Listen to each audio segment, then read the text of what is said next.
So, hi everyone, and welcome to Mondays at the Marble. We have Big Blue Marble is now 15 and a half years old. We've done a lot of events over the years. Since when COVID first hit, we were just scrambling to stay open. So we slowly started adding events back in last fall on Monday nights. And we've hosted some really great readings since then. And I'm very, very excited to host this reading here tonight. This book is really important to me. Um, First, a little bit about our store. We're in the Mount Airy neighborhood of Philadelphia. It's a wonderfully progressive and diverse neighborhood, and we are a queer-owned indie bookstore that is very proud to be full of truly diverse books. And that's we're a small space that's a curated collection, and we get to just have the best books that we all love the most, and it's a wonderful space to come into. After 15 months, we are finally reopened regular hours, which is incredibly exciting for us. So you can find us there Tuesday through Saturday, 11 a.m. to 5:30 p.m., and Sunday, 11 a.m. to 4 p.m. And you can just come in wearing masks still because we have a lot of kids and they can't be vaccinated yet. But come in, we would love to see you. It's a great little space, and it's a great little shopping district in our neighborhood there called Mount Airy Village with a great coffee shop and all kinds of wonderful things. A note about some of our other great events that are coming up very soon. Next Monday night is an anthology called Unmute Yourself, Girlfriend, which is Philadelphia has a wonderful, wonderful institution that's Girls High School. And this is an anthology of writings by women who spent this year over Zoom connecting and reconnecting with one another, and realizing that this difficult political year that we've been through felt very familiar to them because they graduated in 1968 when the country was also in racial turmoil and protesting war and protesting the police, and things seemed very up in the air and fragile. And so they've all written these wonderful essays about that, about this year, about their lives in between, and they will be joining us. A group of these contributors to that will be joining us next Monday night, and I'm very much looking forward to it.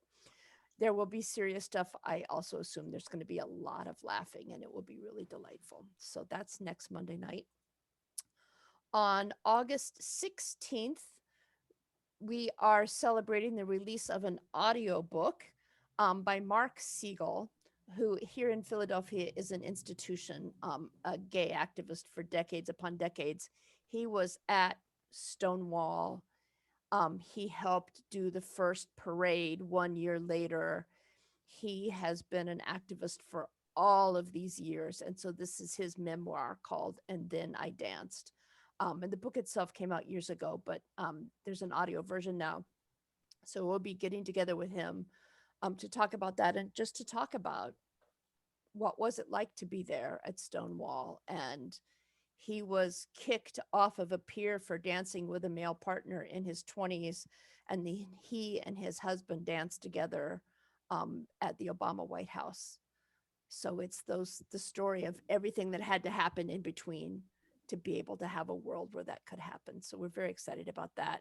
And then Monday, August 30th, local activist Rebecca Subar has an anthology out called When to Talk and When to Fight, thinking about, she's somebody who does all of these negotiations around the world in very troubled zones with people, Northern Ireland, Israel and Palestine, Gaza, and thinking about, as activists, how do we inform our strategic choices about those moments when we're still negotiating and those moments when we stop negotiating and pick up the protest banners.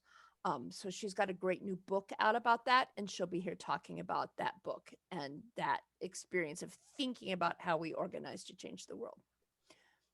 Tonight, however, is this wonderful anthology called Through the Looking Glass, reflecting on madness and chaos within. This is an anthology of 158 writers and artists, and you'll be seeing the art of some of the art in a little bit here, which is looking about the truth about living with mental illness. It is diverse, raw, and urgent poetry and prose and art to really look at the experience of living in this society at this fragile moment, the experience of living with depression, anxiety, bipolar, neurodivergent conditions, um, as well as the challenges of loving someone who's struggling with an illness. The book is full of hope and despair, acceptance and rebellion, all the creativity that it takes to walk through the world this way, and certainly exists to foster compassion and to reduce the stigma that this society has about mental illness. Not just reduce it, confront it head on, which I love. So I'm going to do some general introductions and then hand this over first to the editors of the anthology, and then to the contributors who are reading tonight. So just a really quick intro, and then you'll get to meet everyone themselves.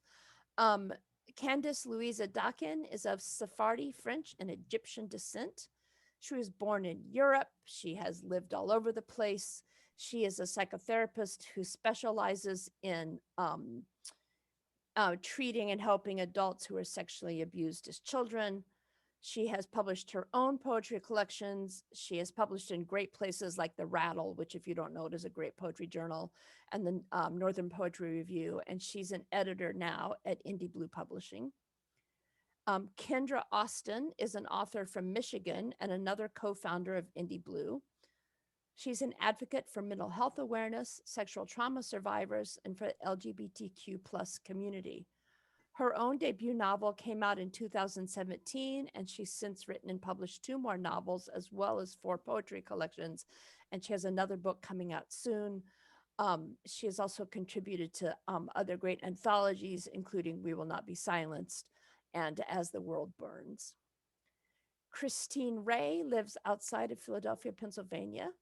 She had been a managing editor at Sudden Denouement Publications and then co-founded IndieBlue with Kendra in September of 2018. She's the author of Composition of a Woman and The Myths of Girlhood.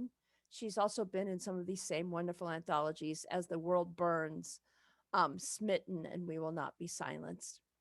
And she will be talking with us tonight about the experience of putting this book together. And then just a quick intro, so you can see right now who will be reading. And as they read, they will also introduce themselves by their name and tell you more about what they'll be reading. But these are our contributors for tonight. So author and blogger Jeff Can lives, works, and writes in Gettysburg, Pennsylvania.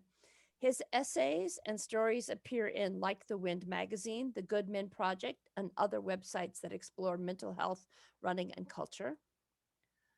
Anu Mahadev is a left brain engineer who morphed into a right brain poet.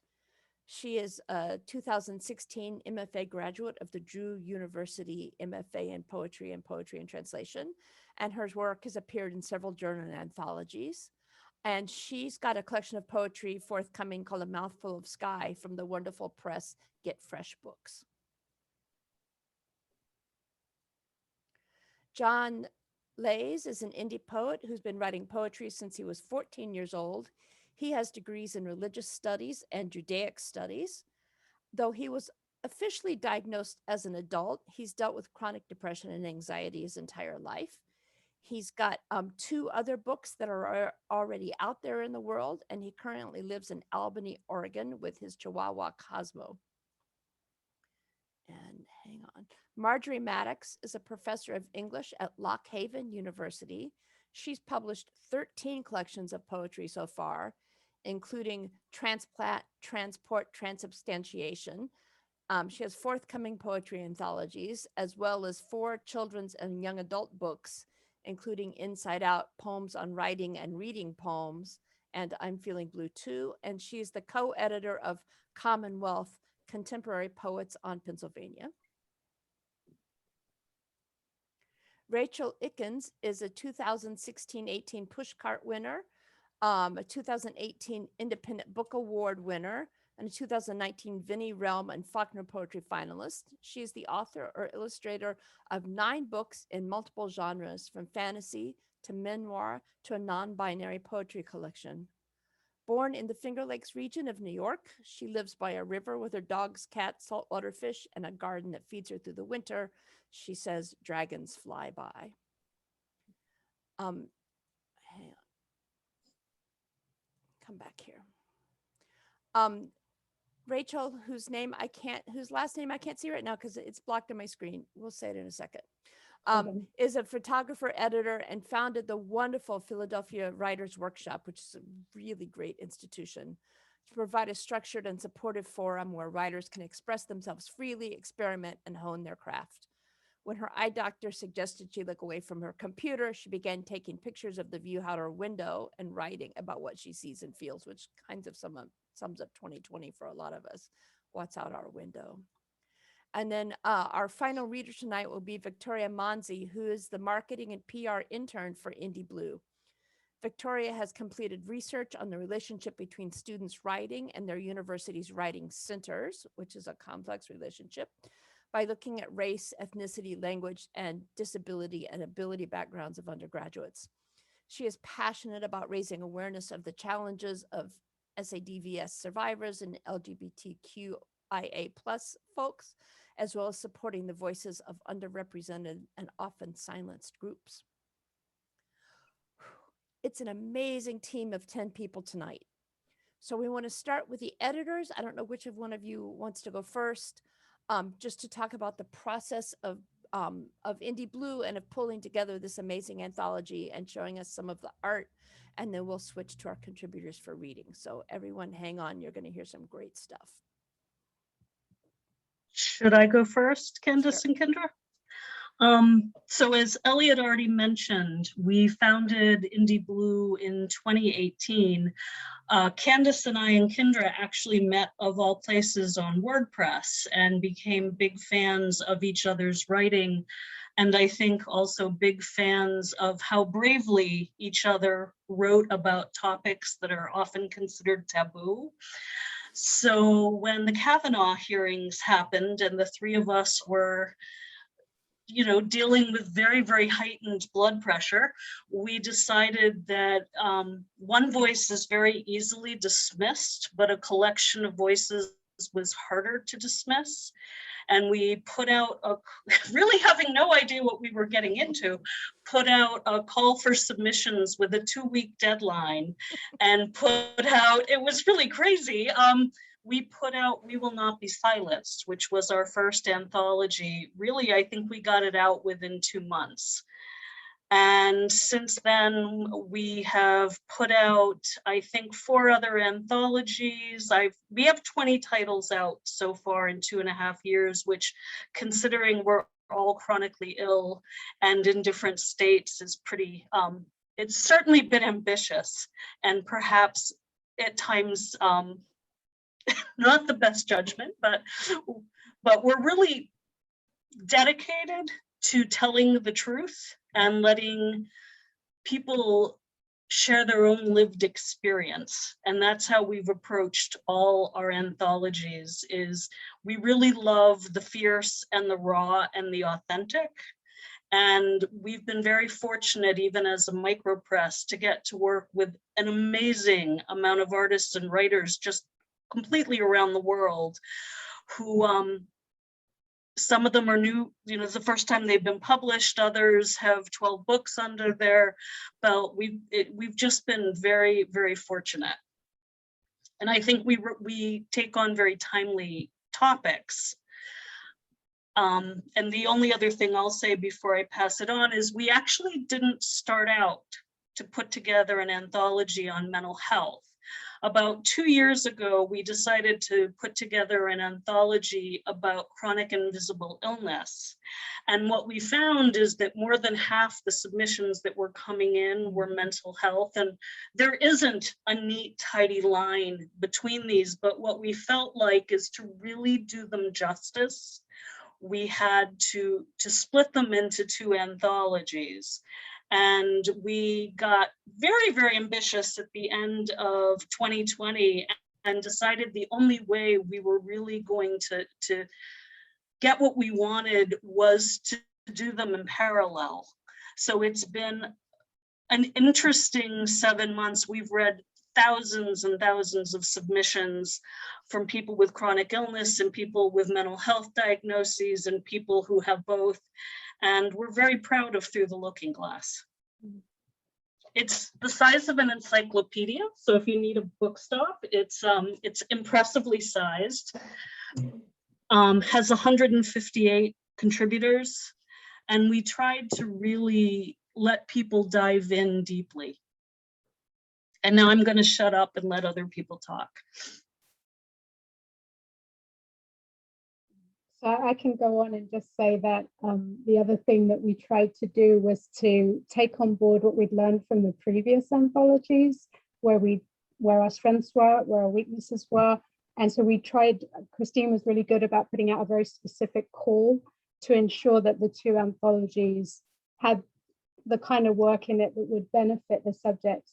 You know, it's always difficult to go through so many submissions. And I think that was key, trying to make sure that the submissions call was very accurate so that people had an opportunity to submit their most relevant work. And that's one of the strengths of the book.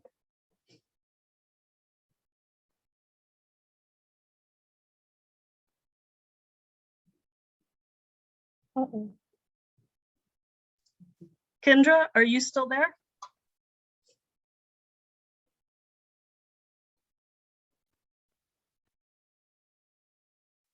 I don't see Kendra raising her hand. One of the other things we wanted to share was that the timing of when we did Through the Looking Glass ended up being really interesting.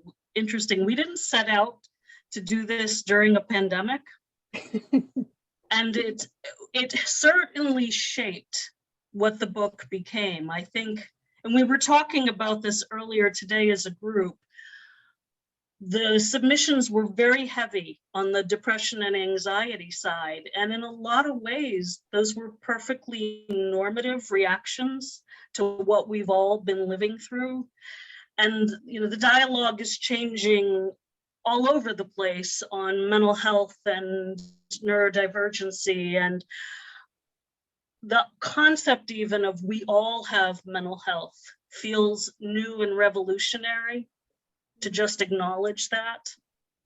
This is not something that happens to a certain group of people. We all have mental health that has needed care and love and compassion in the last year and a half. It looks like we have Kendra back now. Oh, good. The advantage as well, I think, of working in a team is we really bounce off each other and also the submissions we receive. So we learn a great deal. Working with Victoria, who does our marketing, has done such a brilliant job. She's helped us understand that her generation have a really different take on mental health than, say, my generation. And I mean, I don't know if you want to say something about that, Vic. Yeah, I mean, I definitely think with my generation that it's become more, I mean, accepted in the sense that I think social media has probably helped with that, where a lot of people are talking about mental health that are younger because it's just more global and you're connecting with more people and you're seeing it more represented in people your age. And I think that's really allowed for more people to bring up conversations regarding it. I've talked about this, but like seeing in schools where there's a little bit more focus on mental health and mental health services. I think that's becoming something that we're seeing more frequently amongst my generation, especially. I was thinking it might also be interesting to point out, we have just done a very large anthology of Indian women poetry right before we put out the call for Through the Looking Glass. So we have a high percentage of writers from India, and I think their experience of that is very different. I think they live with the stigmatism in a whole different way than we do in the US, and I don't know if any of them feel, I see that some of our contributors are here, I don't know if they feel comfortable speaking.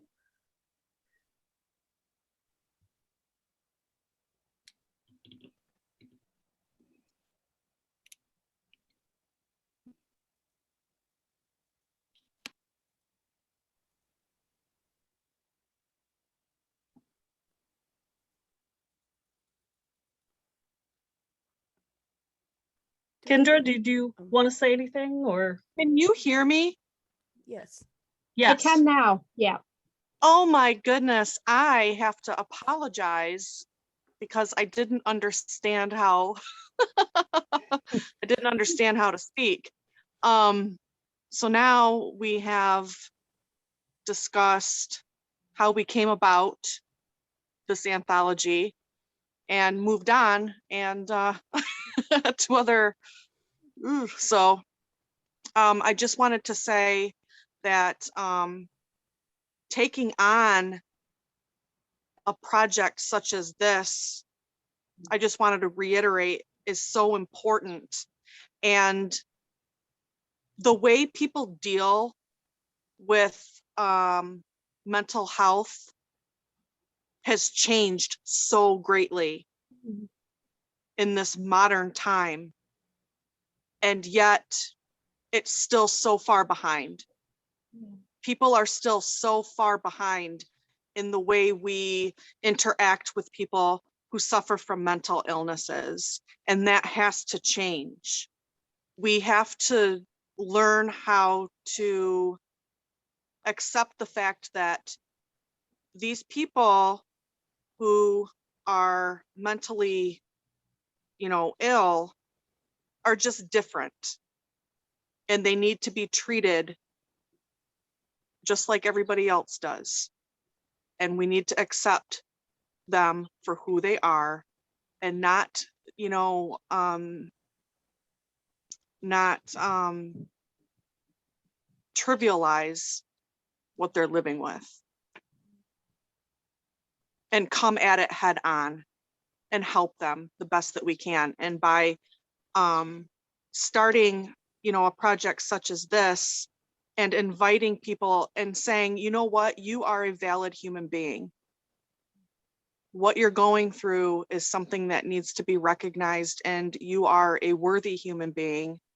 And we want to, know more about you, and we want you to, hopefully trust us. And that's the greatest thing about when we put out submissions, people are entrusting us, Yeah. not just with their words, but with themselves as a human being. And that just blows me away every time we put out an anthology to see the turnout.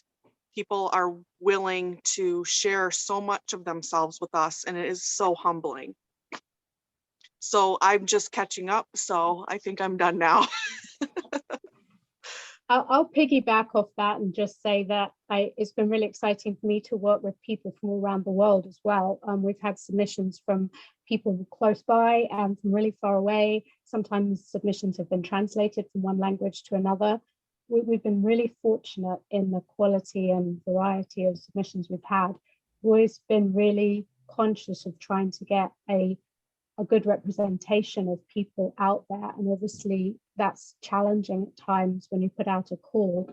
But when we look back on all of our anthologies, there is a tremendous variety of voices. And that's the beauty of an anthology, that you don't just have one voice, one way, one truth, but a myriad of different experiences, which I think speaks for mental illness experience in general. It's different for everyone.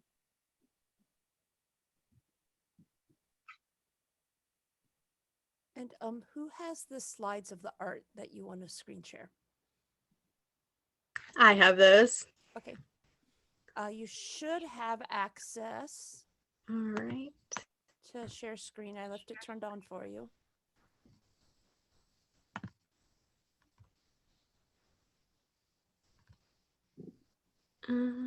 It says host disabled participant screen sharing. Oh, hang on.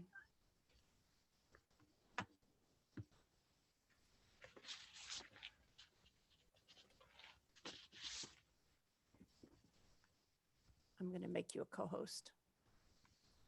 Okay, now go. You should be fine. Okay, perfect. Thank you. All right.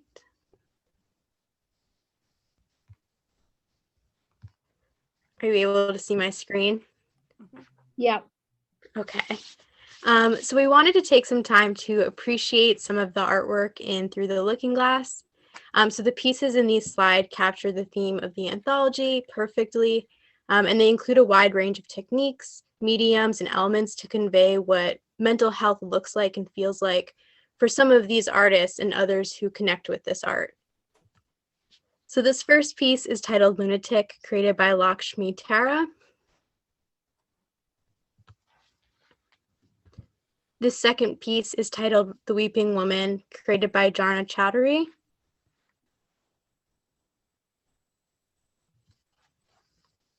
This piece is titled Where Islands 12, an anonymous ladies' night song, created by Deepa Gopal.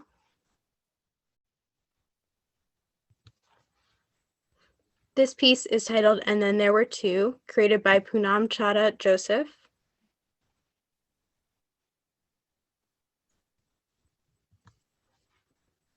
This piece is titled Lotus Heart by Shruti Kulkarni.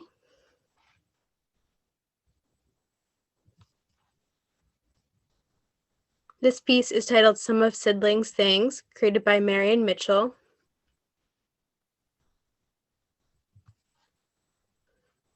This piece is titled Dear Daughter, created by Sonali Patnaik.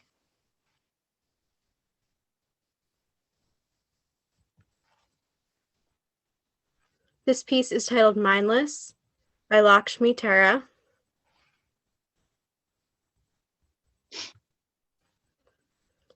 This piece is titled Broken House by Rob Plath.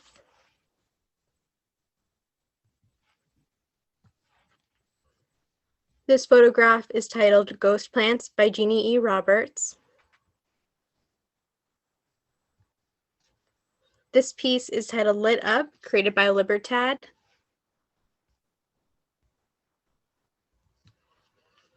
And this final piece is titled The Killing Anxiety, created by Mihak Varun.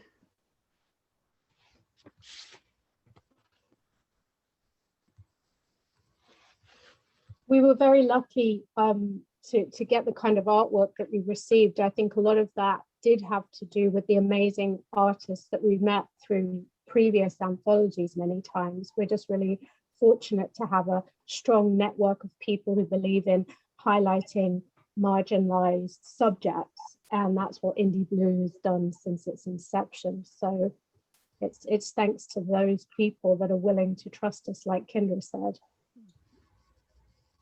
I think that the artwork that we received for Through the Looking Glass is some of the best artwork we've ever received as a whole. And I'm very grateful to the artists who have, like the writers, shared pieces of their souls with us. Sometimes pictures speak louder than words can. And I just think that the prose and poetry and the art all work together to form this force. And I'm very grateful to everybody who contributed. The other thing that happens sometimes when you do an anthology is it grows exponentially. And we do joke about our anthologies being able to prop up doors, because that's not far wrong. And yet it's so hard when you receive such beautiful work and such impassioned work to not want to include it. So a couple of our anthologies have become massive, but I think they're testimony to the passions of the people involved and ourselves trying to support voices that may otherwise not be heard. And it's especially gratifying when we do get work from somebody who perhaps has never been published before. The second picture that you saw was actually it's stitched, and it's a young woman who stitched that, and she creates very beautiful and amazing cross stitching of her own design on very important subjects to women in India. I just think that's mind-blowing. So, you know, if we can be a platform for that, then what better job is there, really?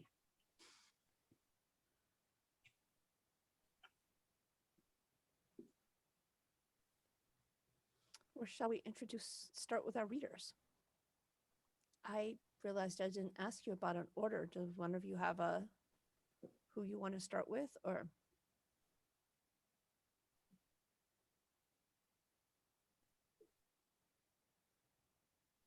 Well, we could go with Rachel because Rachel's the seasoned reader here. She reads for almost everything. She's amazing. She really helped us out with Smitten and did some incredible live readings. So Rachel Ikins.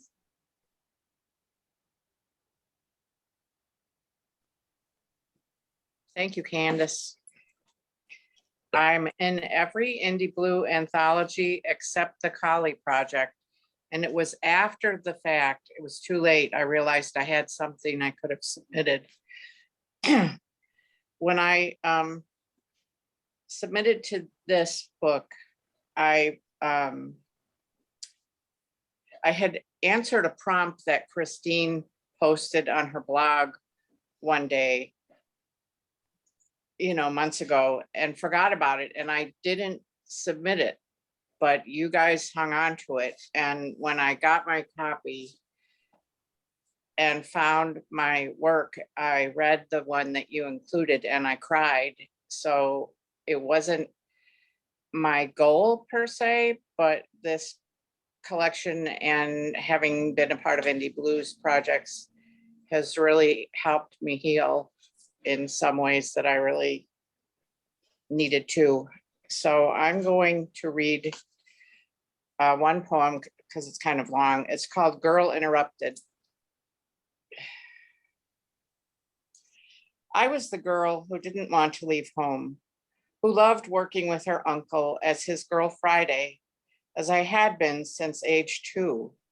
Veterinarian, my future dream. I held aside cows' tails, twitched horses, stayed up late, assisting him. We tried to save a pregnant dog. Even though he called me the girl, he threw every job at me. Gas passer for surgeries, taught me injection, how to work the autoclave to develop x-rays. I was fearless, 17. He saw me, equal. He saw me. My parents did not. Nausea in the back of my throat. I went away to college, period. My mother often emphasized with that word, period.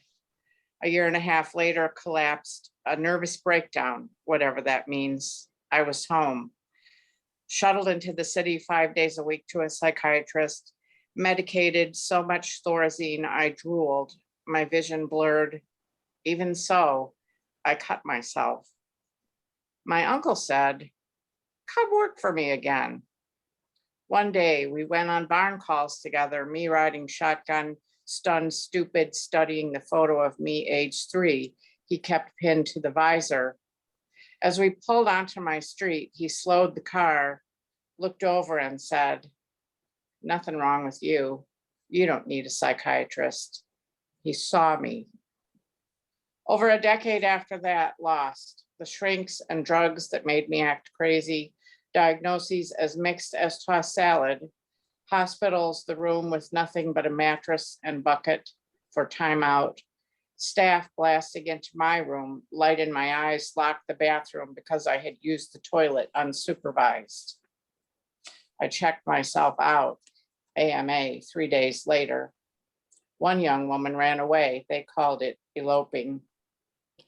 The final shrink, a poetry lover, so many years later, helped me off the chemical stew, stood by me for months as my brain and body continued thrashing in the residue of the damage.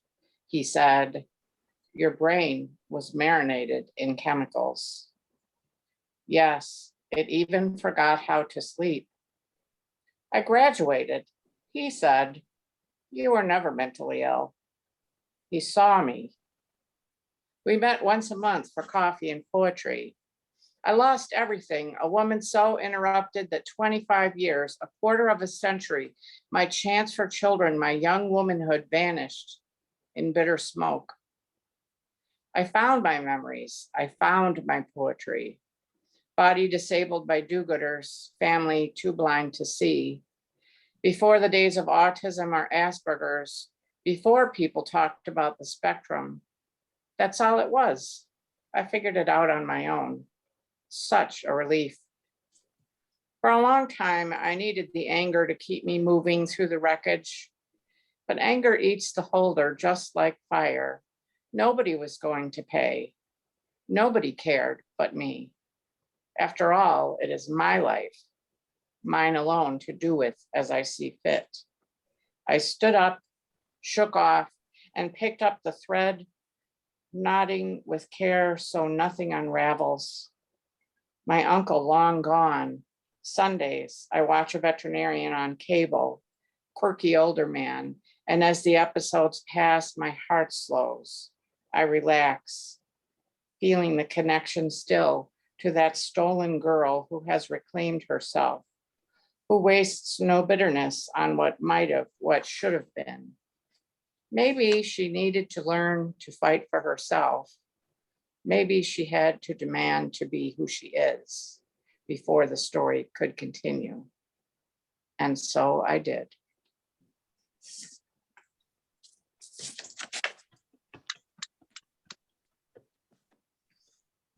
Thank you. Thanks, Rachel.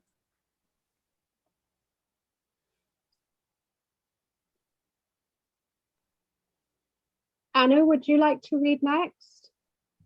Yeah, sure, I will.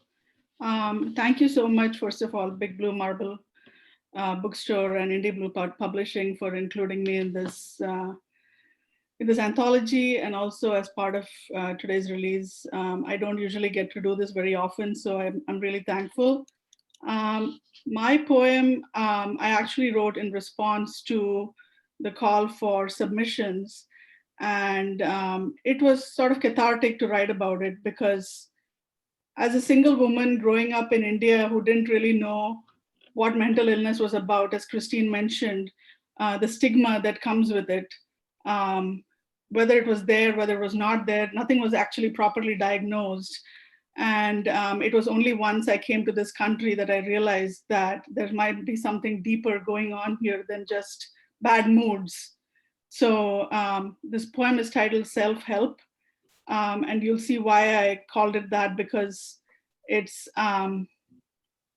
just like, you have the self-help books titled How to Win Friends and Influence People, that sort of thing. So you'll see why it's titled this way. Thank you. Self-help. Big boned.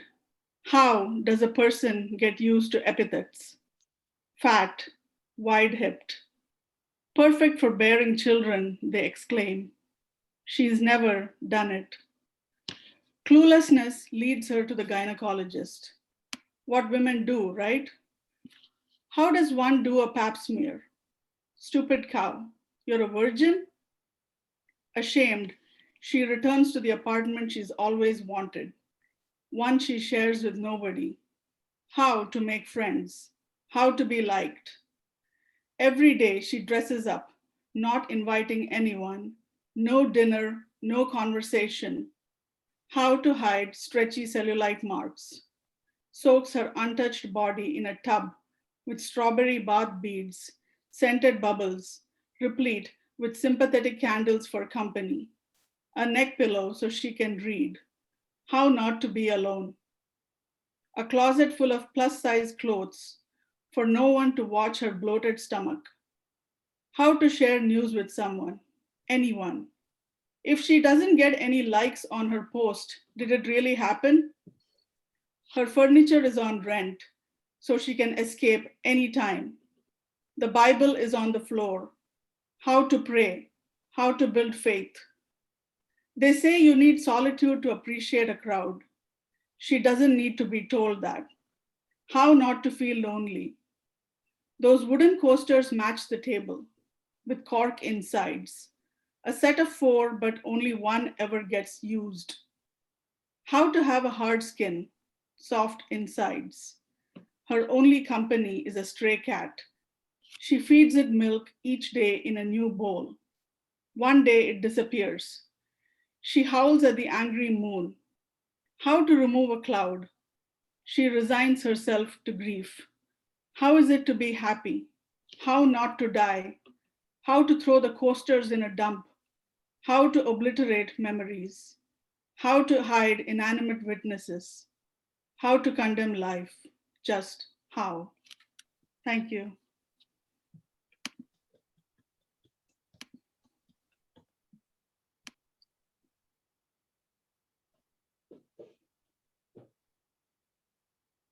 Who wants to go next out of the readers?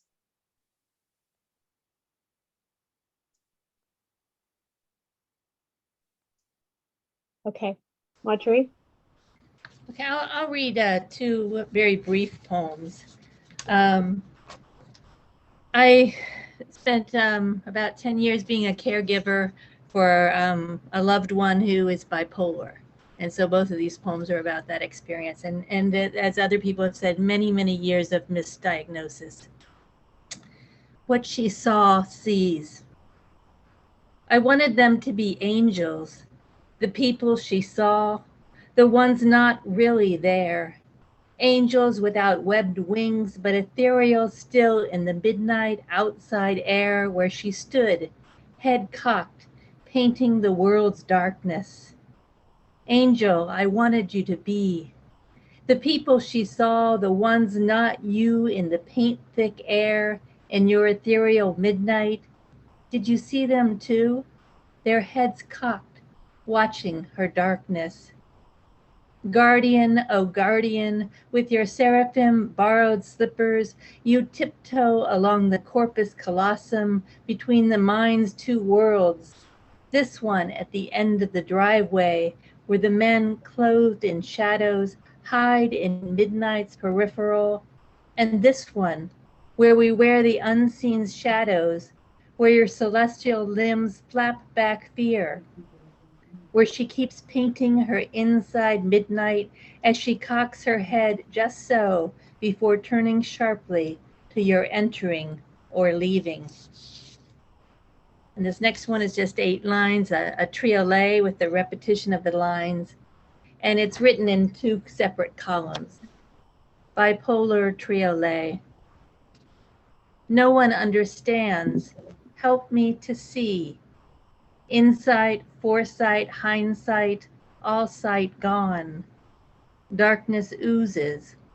Only wounds are real. No one understands to help. See me. Paralyzing lethargy, all-consuming energy, such labyrinthian reality that belongs to know. To help me understand alone.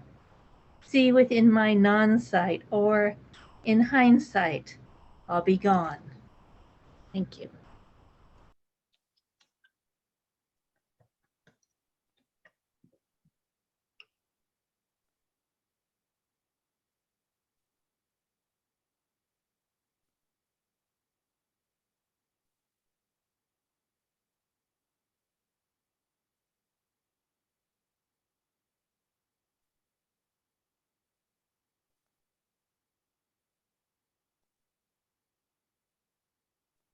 Any more takers for a reading? How about Rachel?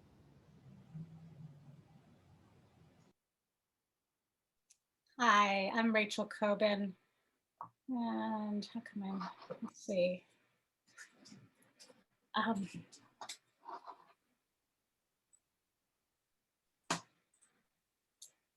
Having technical difficulties. Okay, I'm reading top 5 things to avoid when leaving the psych ward. Top 5 things to avoid when leaving the psych ward. 1, soup. Drinking soup from one of those giant mugs is fine. However, if your medication has given you a tremor, don't even think about attempting to eat soup from a bowl with a spoon. By the time the spoon reaches your mouth, the contents will have dribbled back into the bowl, leaving you with a mouthful of spoon. If you're on a date, they will notice. In fact, one will have worked at a behavioral hospital and will ask, so, when were you discharged? 2, solitude. If you're depressed, every part of your being will want to retreat from people. Resist this instinct. Now is the time to find a roommate, live with a friend or family member, even if the thought makes you wince. Your brain cannot be trusted. Think of it as the grand trickster. On a good day, it will convince you someone broke into your apartment and rearranged your tchotchkes just because they could. On a bad day, it will argue that you are worthless and have no hope for the future. You need someone there to protect you from hurting yourself.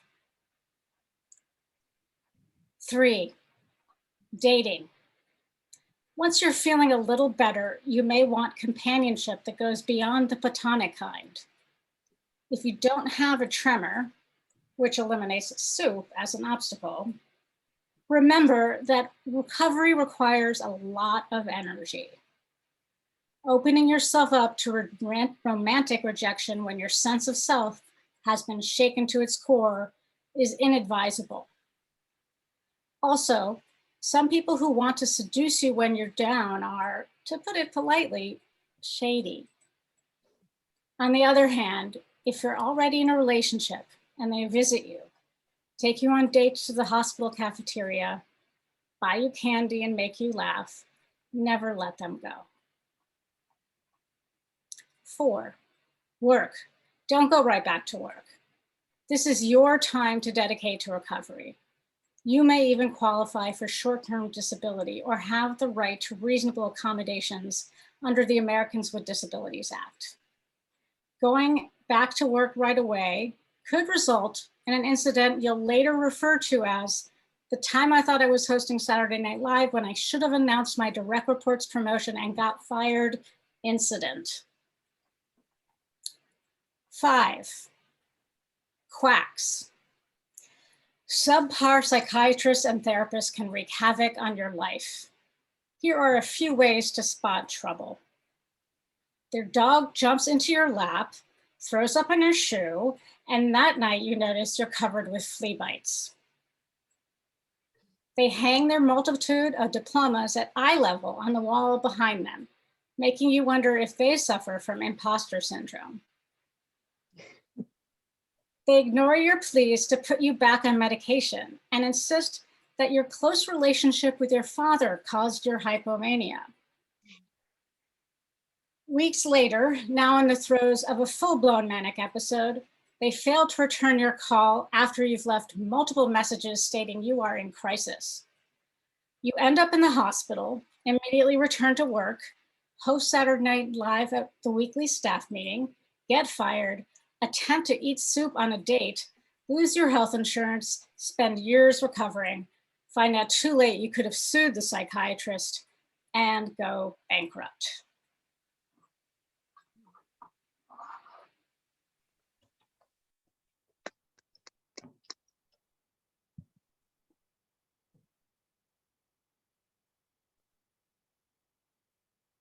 I just have to say that I think that so many of us can relate to that last poem in its wry humor, because it's just not funny and it's hysterical at the same time. It's such a clever poem. Thank you so much. I believe our last reader is Jeff. So thank you, Big Blue Marble and IndieBlue. It's a pleasure to be here, and it's really an honor. This is a nonfiction vignette illustrating my struggles with OCD as a teenager. It's called A Routine. A simple mechanism, the garage door lock, a spring-loaded bolt pushed through a slot in a metal rail. It's the rail the garage door rolls along as it's opened or closed. It's like a deadbolt on the front door, binary, locked, unlocked, no gray area. A lever releases the lock, the bolt springs back, unlocking the door. I do this. I unlock the door. It's freezing in the garage. Well, almost. Freezing outside, barely above freezing inside. Barefoot, wearing threadbare pajamas. I hope to finish up quickly. I push the bolt, locking the door again. I push it another time, making sure it sticks.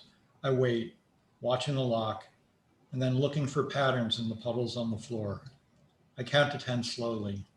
Lots of opening and closing the garage today, taking out shovels and sleds, tracking in snow. I wait to see if the lock will slip. I tap the lever gently. Will it snap open? It doesn't, but I've touched it. I release the lock and start again.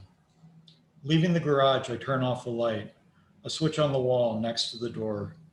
I flip the switch down, the light goes out. I press down on the switch again, firmly this time, making sure it's all the way down. The black plastic switch sits in the center of a yellowing wall plate, the color of Band-Aids, against smudged white drywall. In the dark, I can barely see it. When I let go of the switch, I feel a hint of movement. I push it down again. Is this right? I can't be sure. I turn on the light and then turn it off again, this time paying more attention to each step. Onto the stove, the toaster, the electric can opener, my family upstairs in bed, my older brothers, their lights already out, my parents reading, waiting for me to settle down. I still need to check in my closet and under my bed. Thank you.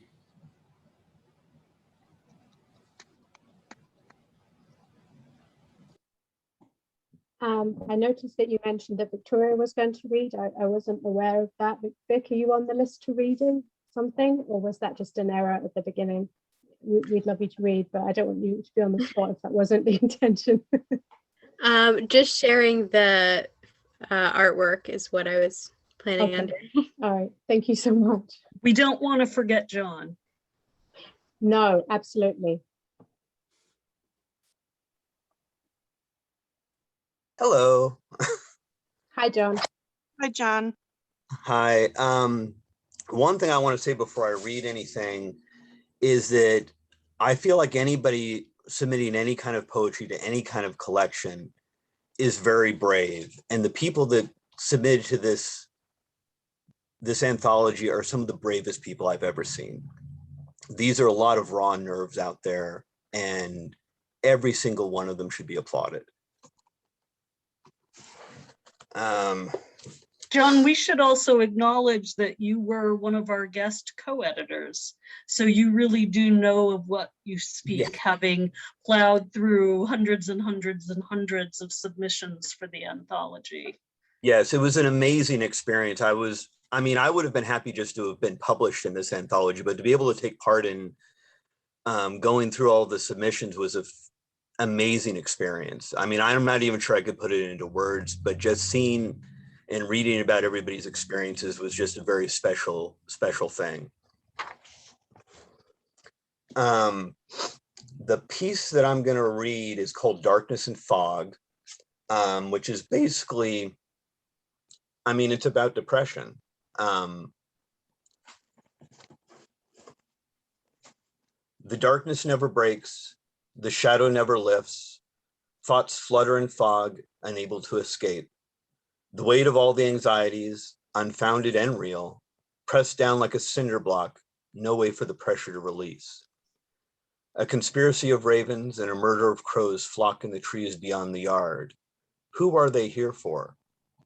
Drowning in numbness inside a dull throbbing pain, trying to remember why I keep trying to rekindle the flame.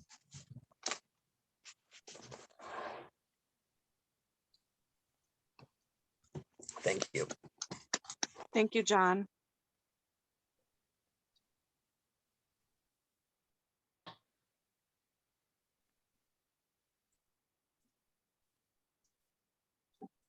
I think that is all our readers. We really wanted to leave time for questions and dialogue. Can I just make a comment? One thing I really appreciated about this anthology is that, I mean, I have bipolar disorder and I have ADHD, and that encompasses depression and anxiety, but there still were so many experiences expressed that I don't know about, and I learned so much. Truly felt like I had gotten into people's shoes and lived a day or sometimes years in their shoes. So that really was an eye-opening experience. So thank you for putting this together. That's a really good point, Rachel, because one of the things that was interesting for us was Christine and I have had mental health experience in our jobs, but we haven't done it necessarily in publishing, and we didn't know what people's stories were. So when we received all these submissions, sometimes it was surprising what people had gone through that we thought we knew quite well, and that they're able to turn that into something creative and beautiful. And like you say, edifying and educational, I think it's really important, because one thing we were talking about earlier today is how you never stop learning about this. You know, younger generations are reframing the language that's being used, the tolerance, the ideas that we've all held as sacrosanct are being thrown over. So this is one of the ways of achieving that, by continually begging the question, what is mental illness? What does it mean? How do we treat it most effectively? And how can we remain humane and caring to those that have to go through something?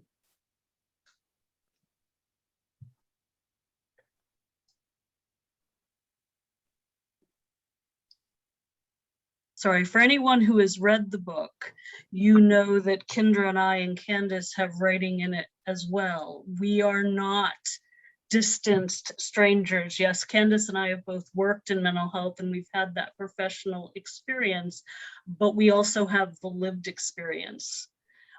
So we're speaking from all three of those perspectives. We're people who have lived our own stories and continue to live our own stories, who have worked professionally, and also we're very passionate advocates. And we believe that there's so much power in stories and truth. And we're very excited about stories like this that really change the dialogue. Mhm. Why we think those personal stories are so important. We really want to take control of the narrative and really expose. I think people have so many misperceptions of what that it's so monotheic, and I'm babbling, I apologize, but just, I think there's so much to be gained out of it. And I find that every time I go back in and read, I experience something different, some nuance. I would say, because someone asked, if you have questions, drop a note in the chat that you have a question, and then I'll call on you, and then whoever wants to answer it from the anthology will answer it. So Susan Ducal, you said you had a question. If you want to jump on and ask it, and then we'll open it up for, you know, who from the anthology wants to answer it for you. I'm still thinking about what I want to ask. So if we could move on to the next person. I have so many questions. Okay, thank you. That's good.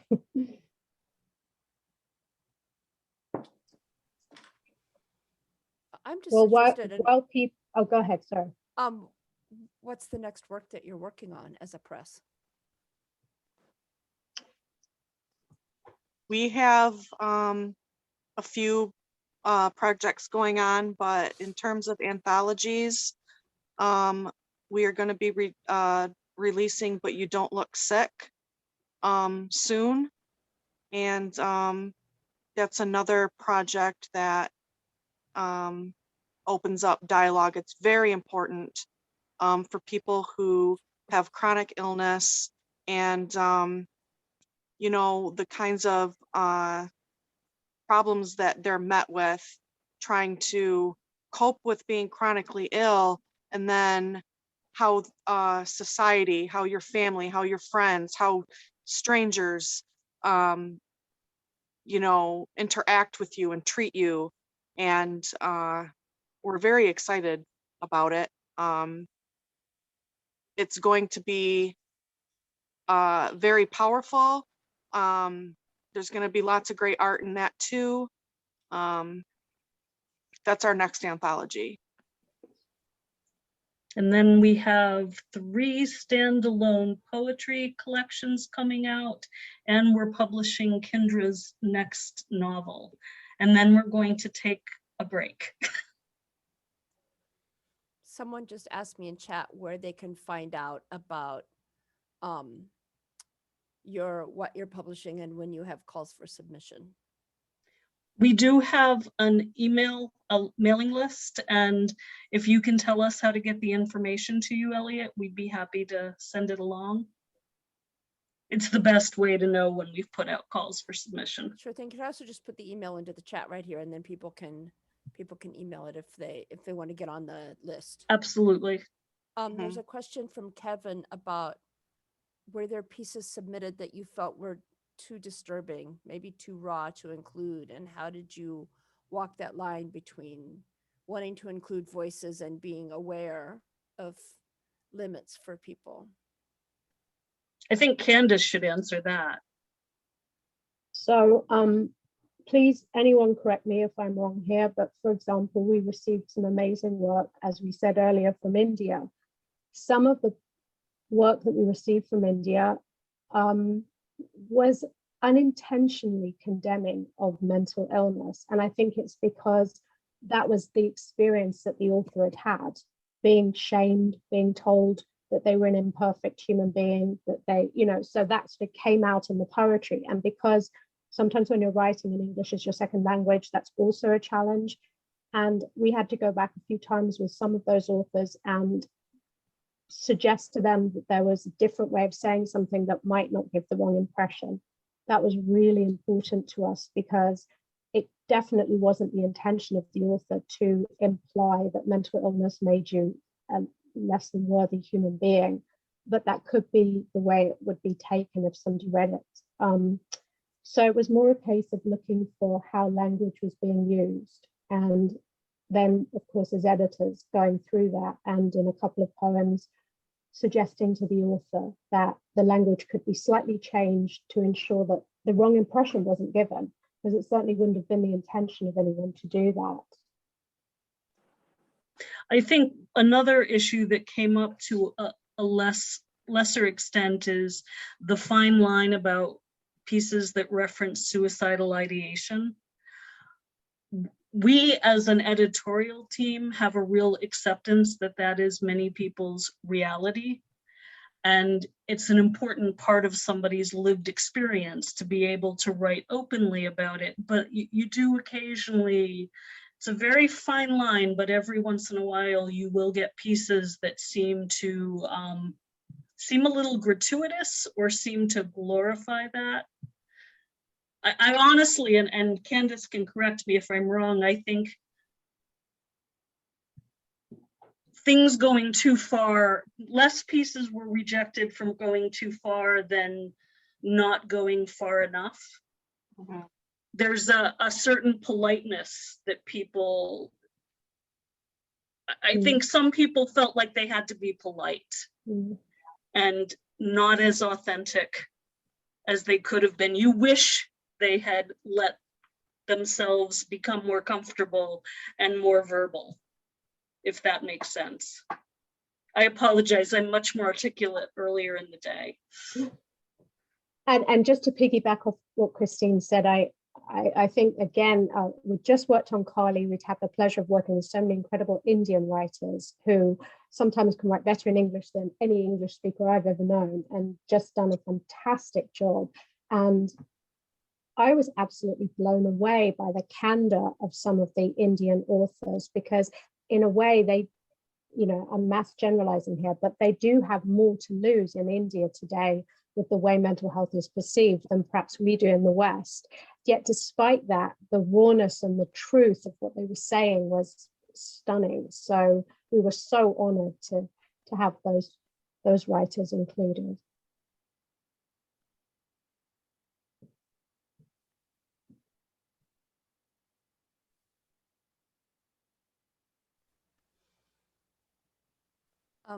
Someone asked in chat, as editors, did you have, and I know some of you are mental health professionals, did you have people that yourself or someone else that you were talking to in case you needed to respond to people who did seem to be in serious trouble and maybe reaching out for the first time? And not that you were editors, you're not there to do therapy, and yet people are often, you know, bringing trauma and isolation to their writing. I don't know that we were engaged so much over those. I think that came up more for us with We Will Not Be Silenced, that it was, that was so close to the Kavanaugh hearings and people were so triggered that I think we engaged in a lot more dialogue, and we were very protective of our submitters. I think also because we were doing the two anthologies simultaneously, we were so inundated with submissions that we didn't get to have the one-on-one that we sometimes like to have. I mean, that's not to say that issues didn't come up. I think anyone who is here tonight who is published in one of our anthologies, we are very hands-on, we're very communicative. We try to really get, even with hundreds and hundreds of contributors, we want people to know us and we want to know them. But I didn't feel that with this anthology as much as I did, even with As the World Burns, which was really written about 2020 and the trauma that was 2020. Again, that was very triggering. People's emotions were very high.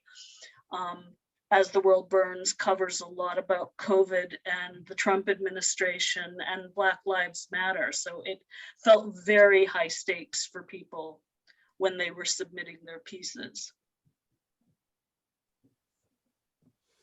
I think it definitely influences how we view the world and how we view people's voices.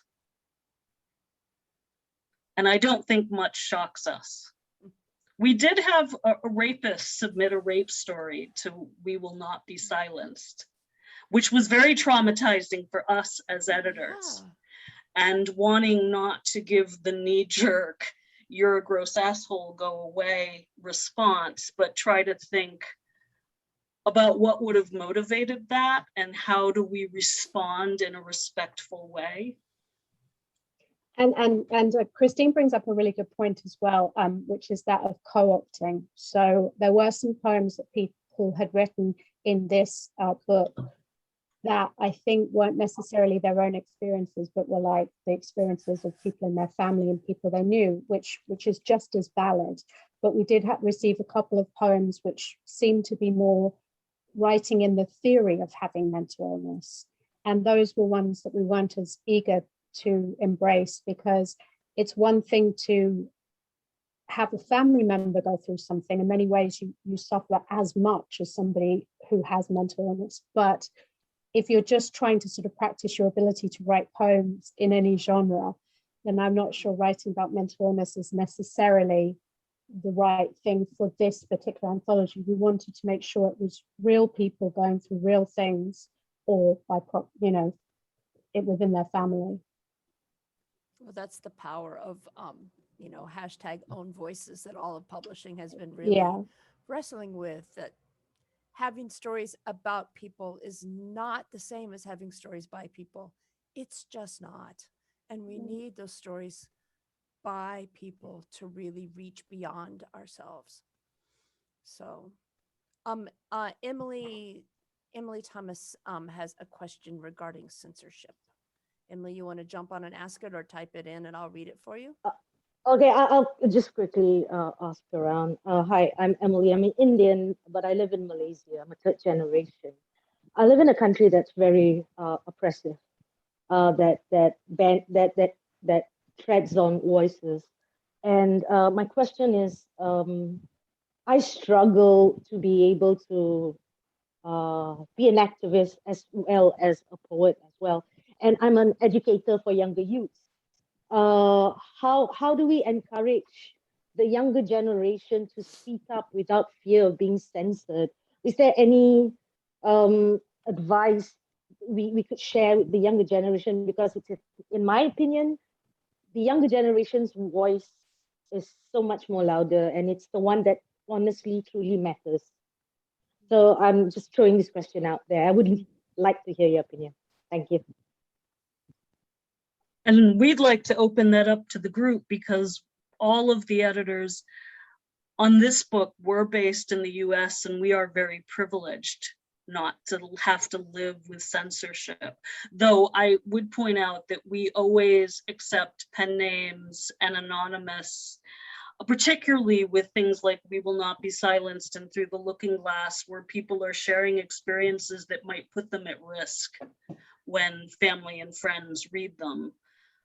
But I think there may be other people in the audience who can speak more to that. Anu, what would you say as somebody who's lived both in India and also here now in the US, do you see that difference between the two countries? Absolutely. Like I said, even now, I mean, when I was growing up, it was very different. It was never talked about. If it was talked about, it was in a very negative connotation. Now it probably is out there in the dialogue a lot more, but even then, how should I say, people are ashamed to admit that they suffer from this condition or that they know someone in their family who does. And they're constantly making excuses for them or apologizing, which I think is quite contrary to what they should be doing, which is uplifting them. And so it's only when I came here to the US that I felt that everybody was treated the way they should be treated, no matter what they were going through. And the dialogue was so free and open, and there's absolutely no shame in admitting that you suffer from something like this. And I personally found it very freeing for myself. So I wonder too, and maybe Victoria can speak to this, I get the sense that internationally, youth are talking to each other in ways that they don't feel comfortable talking to us or talk. And I don't know where those places people are that are sharing their voices. Yeah, I definitely agree with that. I think social media has been a big part of that, allowing spaces for people to do that, because it allows people to use their name if they wanted to, but they can also use usernames and talk about these things and participate in conversations with just people their age across, anywhere. And I think that's what's really great about it. Of course, there are definitely negatives to it too, but I think being able to connect with people, even if it's, just through social media posts or conversating that way, I think it does help. It allows for a space for people to talk about, the way that they're feeling or things that they're not able to talk about traditionally and in whatever spaces that they're in that are more oppressive. And we've had some extraordinary submissions to all of our anthologies from people under 20. We had a 14-year-old submit to Smitten, which is about women loving women. We had several very accomplished young Indian women submit to Kali. So those voices are starting to come out, but nurturing that next generation, I think, is an important question. It felt for such a long time that poetry in particular had died. And I don't know if there's been a resurgence or whether we are so immersed in that community. We certainly go out and look. I think that's something at IndieBlue we do really actively. We get really excited about new voices. We're, constantly DMing each other saying, have you seen this person's blog or this person's post? I think they're really special. But again, I'm babbling. We published Crimson Skins by Devika Mathur, and she's in her 20s. She's a young Indian poet. She's of that generation. She's the first person to admit it's still bad, but I'm just going to speak up and I'm going to try. And the repercussions probably are slightly less than they were, say, 20, 30 years ago, but there's still danger. Emily and I have talked about dangers in India and other countries regarding sexual identity and all the sort of things where you can't be who you are because there's just too many ramifications. You can lose your job. And as Christine says, we're privileged living in the West where that's less common. But let's not kid ourselves. It wasn't so long ago that we could lose our jobs, we could lose our families, we could lose everything too. So it's just a process. It's not that India is behind the West, it's just that there are different points. But if we've improved in some ways, I think all the countries that are on that continuum will also improve their humanitarian rights for people of diverse backgrounds. It's just that there's so many things that affect it because it's kind of like it pushes and pulls. As much as it gets better, it stays bad. It just stays bad hidden, like underground. And that still happens here. So I think that's why it's important to have this conversation constantly. And that's what the young does. So I agree with you, Emily. I think that what we are seeing with our young people is really quite extraordinary, and it should be nurtured, and it should be definitely celebrated. What they're doing is they are being very vocal, at least with each other, and that is very promising. That's the only way that anything is going to get accomplished, because they are our youth, and these young people are going to grow up, and they are going to be you know, running the show. And I think that it's important that we say, yes, open up dialogue, talk to your peers. Let's brainstorm. What can we do? What can we do to help you? I think that's something that should be spoken about, is how can us, older, generation, how can we help propel these younger people? We forget sometimes how powerful it is to find your voice. And I think certainly looking back at 2020 and the beginning of 2021, for many of us, writing was a mental health activity.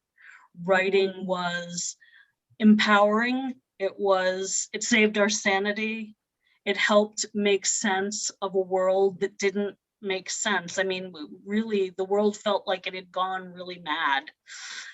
And I think for many of us, it was tremendous solace. Mm-hmm. It's very therapeutic. Jumping in as concerned bookseller here. We don't censor voices explicitly in this country, but we live in a country where anywhere from 40 to 50% of the people killed by the police are in some kind of active mental health crisis when they're murdered. So we might not be censoring voices here the same way that they might do that same experience in other countries, but we're murdering people in the street for having a mental health crisis. So it's still that's one reason as soon as this anthology crossed my email, I'm like, yes, you should come speak through our bookstore, because this is really important to me as the person who does the events here. This is really important to me because of that. Because that's still how bad it is, and people are still losing custody of their kids and getting fired and getting committed. So as far as we've come, there's still a long road towards actually being a society that cares for people instead of stigmatizing them and stigmatizing and harming them. So I was so thrilled to see this come across my inbox as something that I could help put out the work that you've done and give it a wider audience. So I'm really thrilled that you came, and I hope you'll come back for the anthology about chronic illnesses, because we would love to come back. So important to me. Yeah, we would love to. You'll email me. We'll make it happen. That would be really wonderful. So it's truly been an honor, and thank you so much, Elliot. I'm so thrilled. I'm so thrilled to meet you and your work, and to help give a platform for this, and to have the big thick books piled up on a shelf in the store, and I've done editing. I know the work that goes into an anthology. So what all of you did to create an anthology where you simply have to just track emails from this many contributors about editorial changes, that's like 80,000 emails that you guys have done. So it felt like it.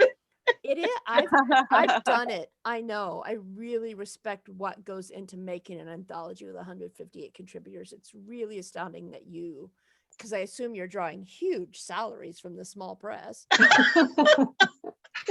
So I know we're planning on buying the private island any day now. Right. I know that this is coming from your own personal time and your own personal money and your own personal however much energy that you have to get through your own life each day. So I'm very grateful because it's really beautiful work. So Thank you so much for hosting us.